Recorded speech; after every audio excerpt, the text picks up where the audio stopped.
बिस्मिल्लाहिर्रहमानिर्रहीम। अस्सलाम वालेकुम students, welcome to education channel. Student, आज मैं आप लोगों को बताऊंगा कि रिसर्च आर्टिकल जो कि एमबीए के लिए, एमफिल के लिए ज़रूरी है, ठीक है, उसको पढ़ा जाता है। और बहुत सारे स्टूडेंट जो है उसके बारे में बहुत कंफ्यूज होते हैं कि इसको किस तरह से पढ़ा जाए और इसके अंदर किस तरह से जो है वो एक इंफॉर्मेशन एक्सट्रैक्ट की जाए और फिर उसके बाद जो है वो उसको रिसर्च के लिए आर्टिकल जो है वो लिखना शुरू करते हैं। तो एमबीए में थीसिस वगैरह बनाए जाते हैं और जिसके लिए और बाद में जो है वो आर्टिकल जो है वो आपका पब्लिश होता है।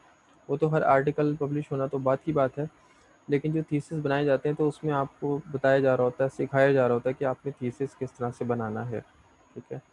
तो थीसिस में जो है वो उसमें इंट्रोडक्शन, लिटरेचर रिव्यू और इसके अलावा जो है वो मेथोडोलॉजी जो हम क्या करते हैं मुख्तलिफ इस्तेमाल करते हैं, कंक्लूजन देते हैं और रिज़ल्ट फाउंड करते हैं, फिर कंक्लूजन देते हैं।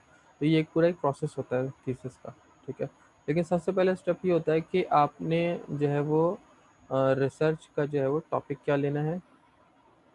और दूसरा ये कि तो उसमें होता ये है कि आपने सबसे पहले तो कन्फ्यूजन स्टूडेंट को ये होती है कि उन्होंने आर्टिकल सॉरी जो है थीसिस का टॉपिक क्या होगा उनका, ठीक है।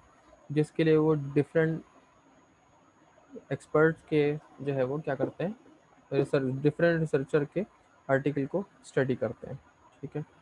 तो फिर उनको, अब जब उनके सामने आर्टिकल आ जाता है, जैसे कि आप लोगों के सामने ही आया हुआ आर्टिकल, ठीक है, तो उनको बहुत ज़्यादा कन्फ्यूजन होती है कि इस आर्टिकल को कहाँ से शुरू किया जाए।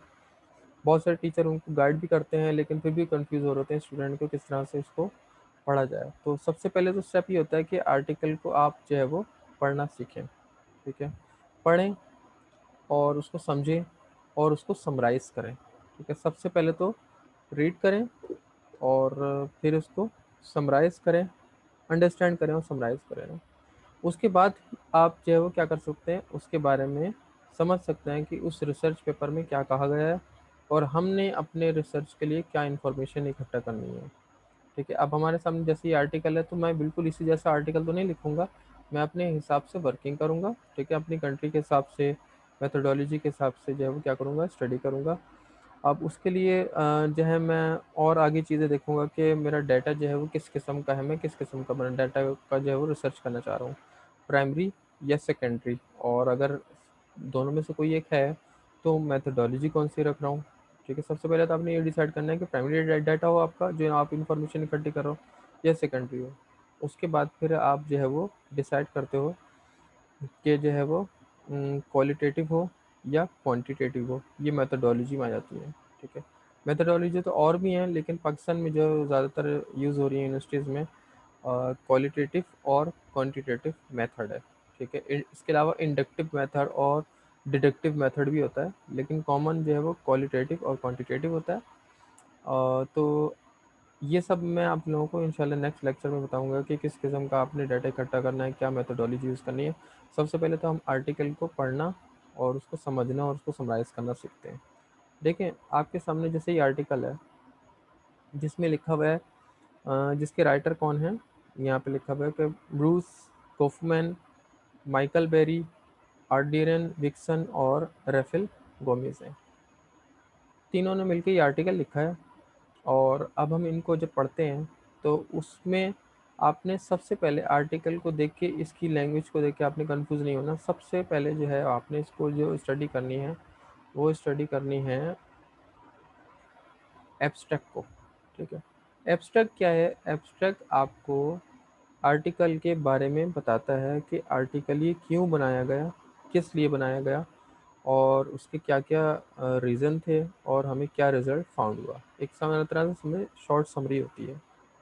इससे हमें काफ़ी कुछ पता चल जाता है आर्टिकल के बारे में। अब जैसे यहाँ पे आपके सामने ये आर्टिकल है जिसका कि सब्जेक्ट क्या है कि alternative balance score card build from paradigm model in strategic HRM and employment industrial relation and use to measure the state of employment relations and HR system performance across US work places. US work places में जहाँ पे कह रहे हैं कि वहाँ पे हमने अल्टरनेटिव बैलेंस स्कोर कार्ड बनाया, ठीक है। अल्टरनेटिव क्यों? क्योंकि पहले जो बैलेंस कार्ड स्कोर कार्ड था वो जो है वो नाकाफ़ी था, हमें उसमें जो है वो जो हमारे मेन ऑब्जेक्टिव हैं वो हासिल नहीं हो पा रहे थे। इस वजह से हमने जो है वो क्या किया, उसको चेंज किया। अब उसके लिए कह रहे हैं कि build from paradigm model in strategic management, strategy HRM management का ये टॉपिक है।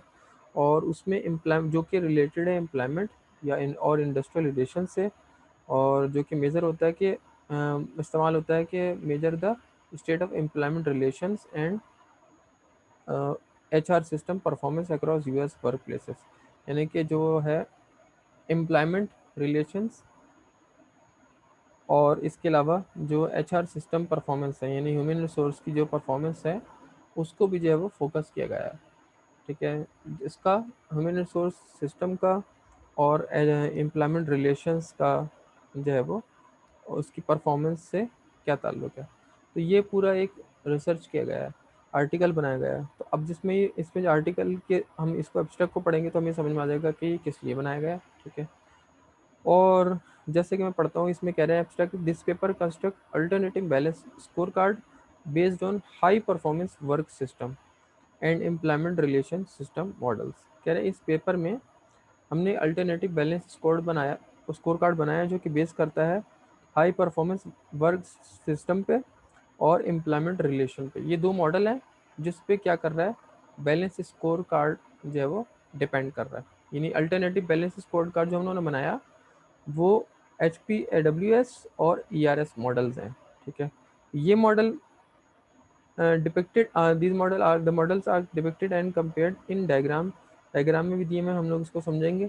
and used as a framework skeleton for building separate HBWFC and ERS scorecards intended to provide a detailed data picture of the operational health and performance of organization implement HR system and its operational process and input outputs। तो ये कह रहे हैं कि ये model इसलिए बनाए गए हैं ताकि हम जो कि हम डायग्राम से और स्केलेटन से भी समझेंगे कि बिल्ड इसलिए गए हैं कि ताकि हम जो है एच पी डब्ल्यू एस यानी work high performance work system, यानी परफॉर्मेंस को इम्प्रूव करने के लिए एक कंपनी के अंदर वर्क फोर्स की एम्प्लॉयमेंट जो है वर्क फोर्स की जो है वो परफॉर्मेंस को इम्प्रूव करने के लिए बनाया गया है, यानी हाई परफॉर्मेंस वर्क सिस्टम और एम्प्लॉय रिलेशन सिस्टम जो कि स्कोर कार्ड्स हैं, ताकि हमें जो है वो एक डाटा मिले operational health and performance related, और जिससे हमारी ऑर्गेनाइजेशन की जो है वो ये कह लें कि एम्प्लॉयमेंट और ऑपरेशन में, यानी ये समझ लें कि बिजनेस कंपनी का ऑपरेशन यानी ऑपरेशन वर्क और जो है ये कह लें कि इनपुट आउटपुट सिस्टम जो है वो इम्प्रूव होगा या तेज़ होगा। तो score cards filled in with nationally representative data from 2000 US work places using more than 50 employment HR indicators.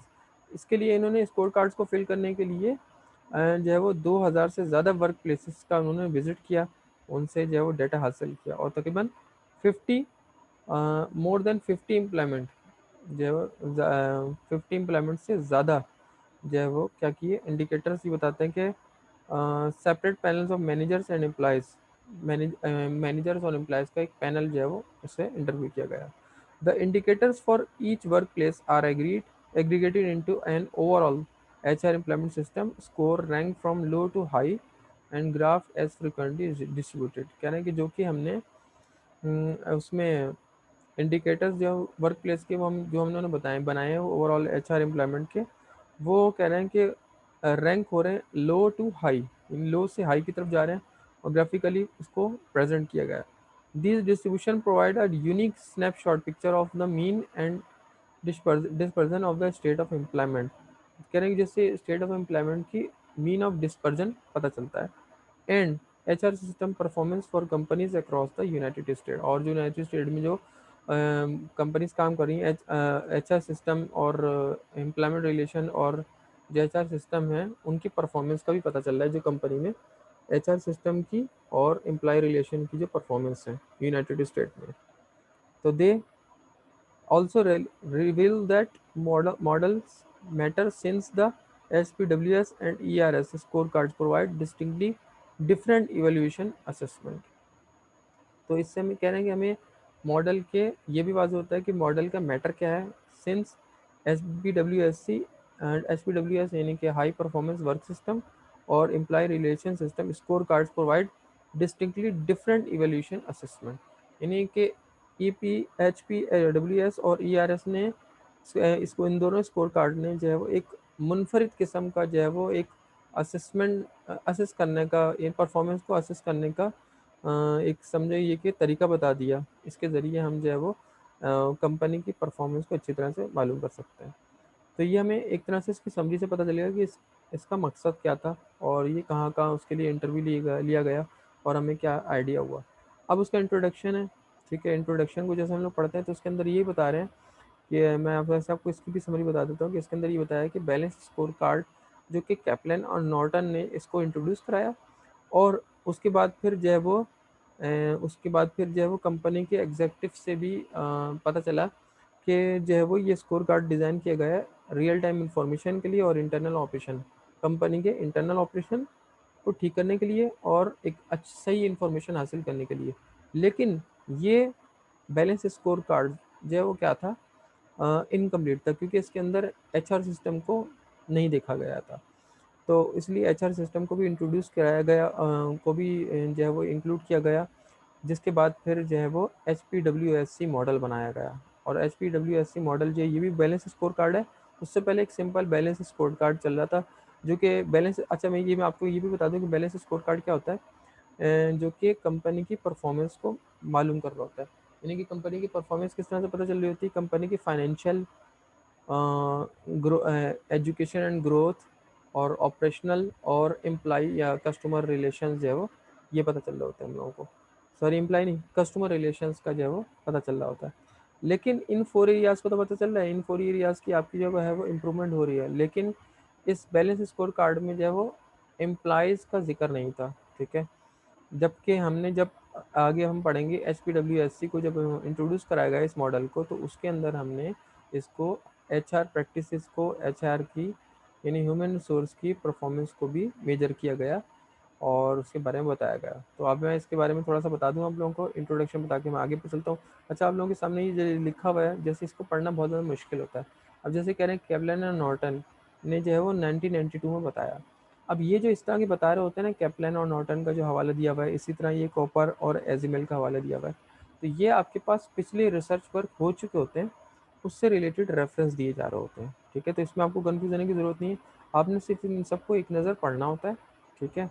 और अगर आपको फिर भी मुश्किल हो रही है तो आप क्या कर सकते हैं, जैसे यहाँ पे लिखा हुआ है इपिजेल क्यू 2017, तो इसको आप जो है वो क्या करें, इसको आप अगर नेट पे सर्च करें तो आपको इसका आर्टिकल मिल जाएगा, जहाँ पे इस चीज़ की तफसील दी होगी कि बैलेंस स्कोर कार्ड होता क्या है, ठीक है। क्योंकि हमारे इस रिसर्च टॉपिक का मकसद ये नहीं है कि बैलेंस स्कोर कार्ड हम ये डिफाइन करने बैठ जाएं कि जो है बैलेंस स्कोर कार्ड होता क्या है। इसके अंदर हम सिर्फ और सिर्फ जो है वो H P W S C model जो है ना, और ई आर एस है, इसके बारे में डिस्कस कर रहे हैं, ठीक है। और हम बता रहे हैं कि बैलेंस स्कोर कार्ड को हम नया बैलेंस स्कोर कार्ड क्यों लेके आए, जो कि H P W S C और ई आर एस नए स्कोर कार्ड है। इससे पहले एक नॉर्मल बैलेंस स्कोर कार्ड चलते थे, ठीक है। तो ये हम क्यों इस मॉडल को लेके आए हैं, तो ये बताया गया इस रिसर्च के अंदर ना, जो कि यूएस में की गई है, और जिसमें 2000 से ज़्यादा कंपनीज को जो है वो वर्क प्लेसेस को फोकस किया गया, उनको देखा गया, ठीक है। इन्हें एक तरह से तजर्बा किया गया, एक्सपेरिमेंट किया गया। उसके बाद क्योंकि रिसर्च का मकसद ही क्या होता है कि किसी चीज़ को एक्सपेरिमेंट करना, किसी चीज़ को री एग्जामिन करना, ताकि हमें कोई नई चीज़ पता चल सके, ठीक है, एग्जामिन करना।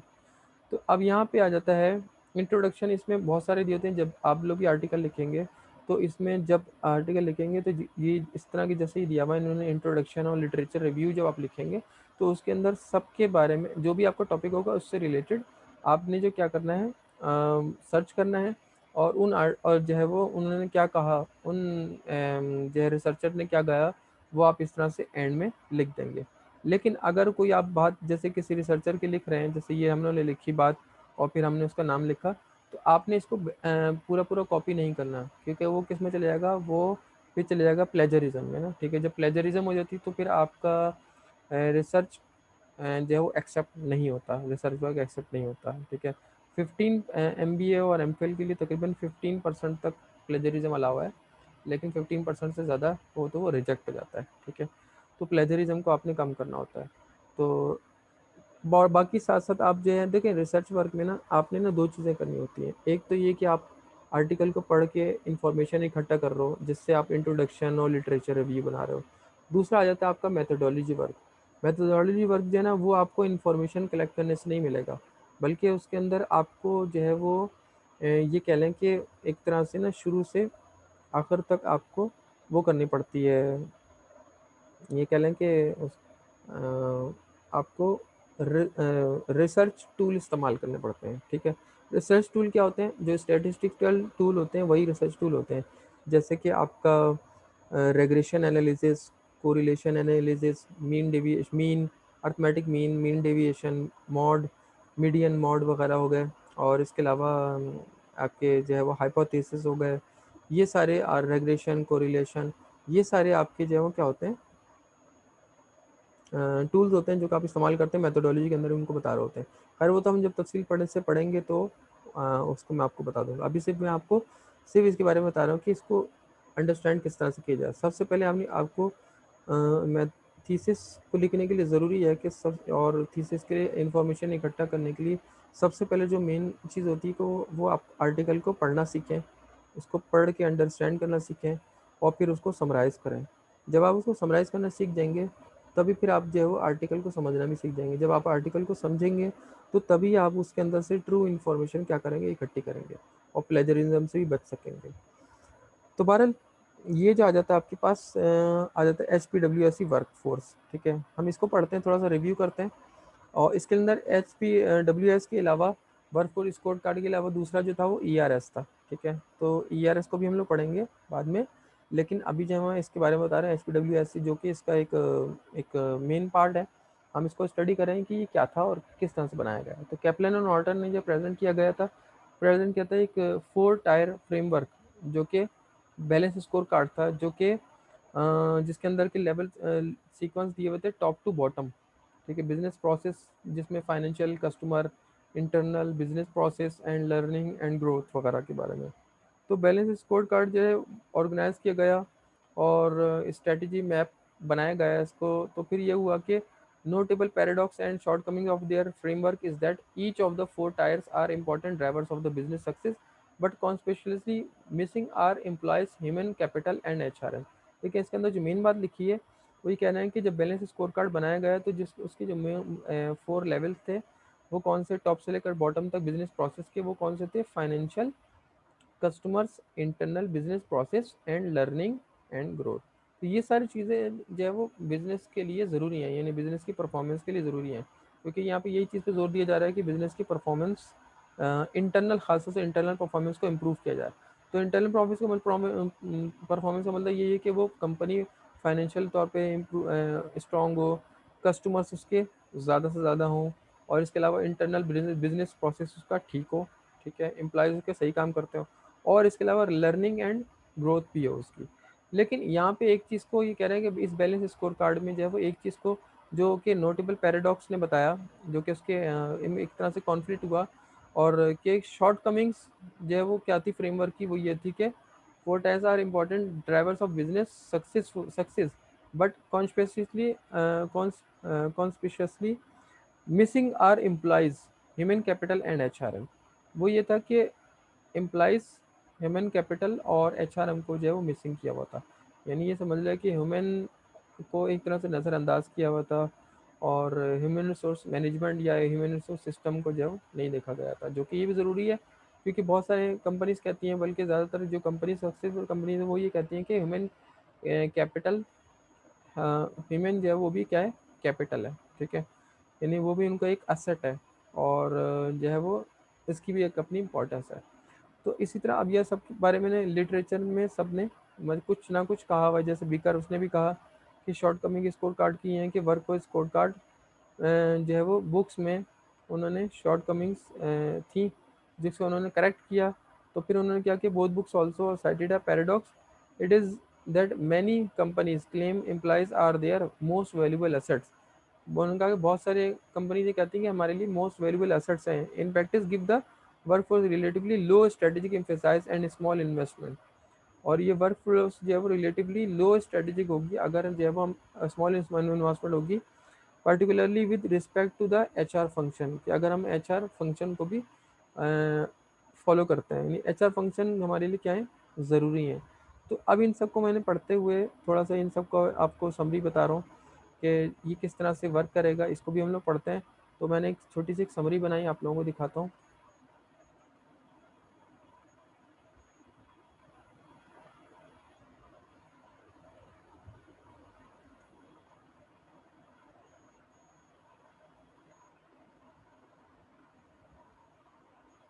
ये देखिए, H P S work force score card, ठीक है। तो जो मैंने समरी बनाई वो ये थी कि workforce card stand for any high performance workforce system is a workforce scorecard is designed to accelerate the performance of corporation, corporation की परफॉर्मेंस को जो है वो तेज करने के लिए ये बनाया गया। Before introduction of this model the balance score card presented by Kaplan and Norton ने जो प्रेजेंट किया था। अब बैलेंस स्कोर कार्ड था क्या?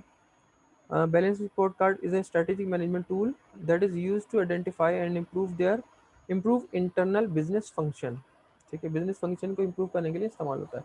For this purpose performance of internal department is measured, ठीक है।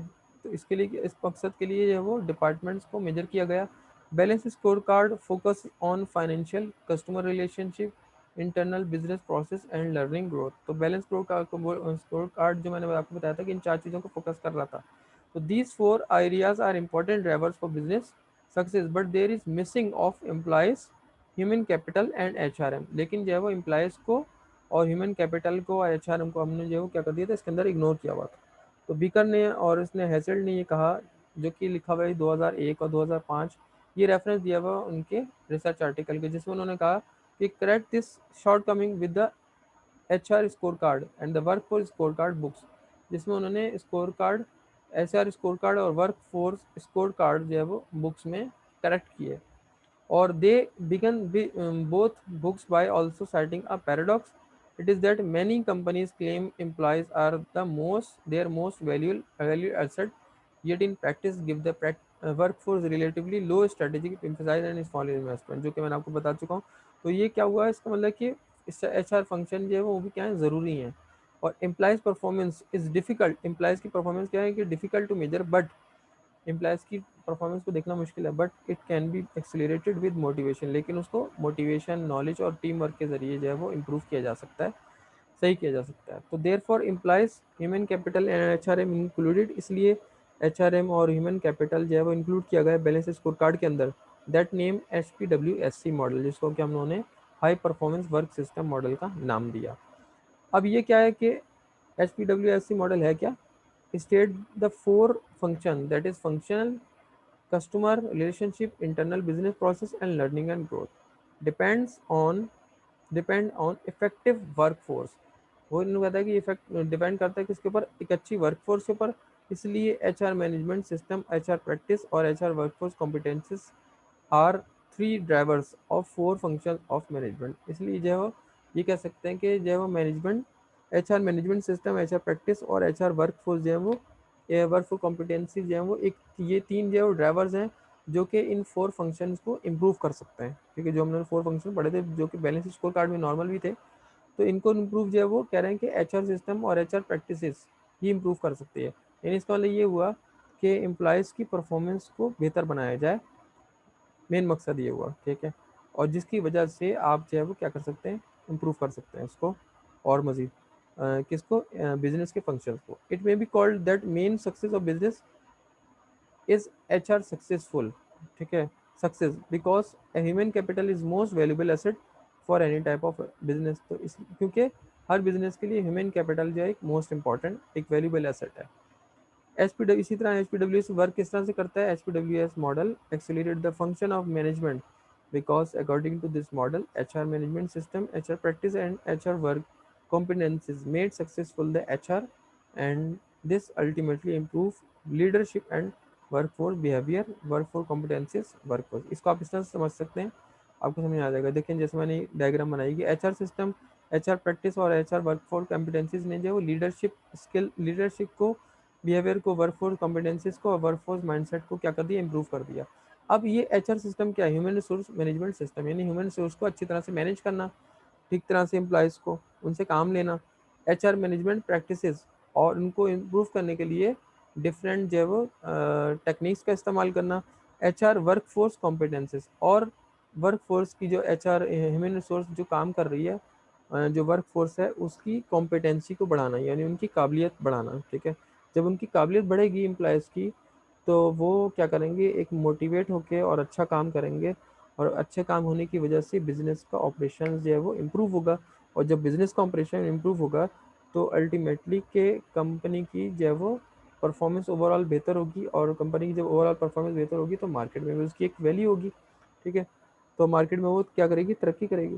तो लीडरशिप, अब वो क्या कर दिया कि इन सब की वजह से लीडरशिप जो है वो क्या हुई, वर्कफोर्स बिहेवियर और workforce competencies, workforce mindset culture create हुआ, ठीक है। लीडरशिप बनी, बिहेवियर वर्कफोर्स का बिहेवियर हुआ, और उससे हवाले से वर्कफोर्स जो है वो कॉम्पिटेंसीज, उनकी काबिलियत बढ़ी, और वर्कफोर्स माइंडसेट एंड कल्चर, और वो अपने कल्चर में जो है वो एक उनका एक माइंडसेट होता है, ठीक है, उस इन्वायरमेंट के अंदर कंपनी के, और उससे फिर financial success, customer success, operational success, जिसकी वजह से हमें फाइनेंशियल सक्सेस हुई, कस्टमर को कामयाबी हुई, कस्टमर हासिल करने में हमें ज़्यादा से ज़्यादा, और ऑपरेशनल सक्सेस मीन्स कि हमारा प्रोसेस बिजनेस का जो वर्क है वो तेज़ हो गया। अब ज़्यादा से ज़्यादा ऑपरेशनल वर्क हमारा तेज़ होगा, ऑपरेशनल सक्सेस होगी, तो कस्टमर हमारे पे ज़्यादा जो है वो कॉन्फिडेंट रखेगा, यानी अल्टीमेटली फिर हमारी जो है वो कस्टमर सर्विस भी इम्प्रूव हो जाएगी, और जब कस्टमर सर्विस इम्प्रूव होगी तो हमारे पास ज़्यादा कस्टमर आएंगे, जिसकी वजह से हमारी फाइनेंशियल सक्सेस भी होगी, यानी हमारे पास रेवेन्यू भी जनरेट होगा।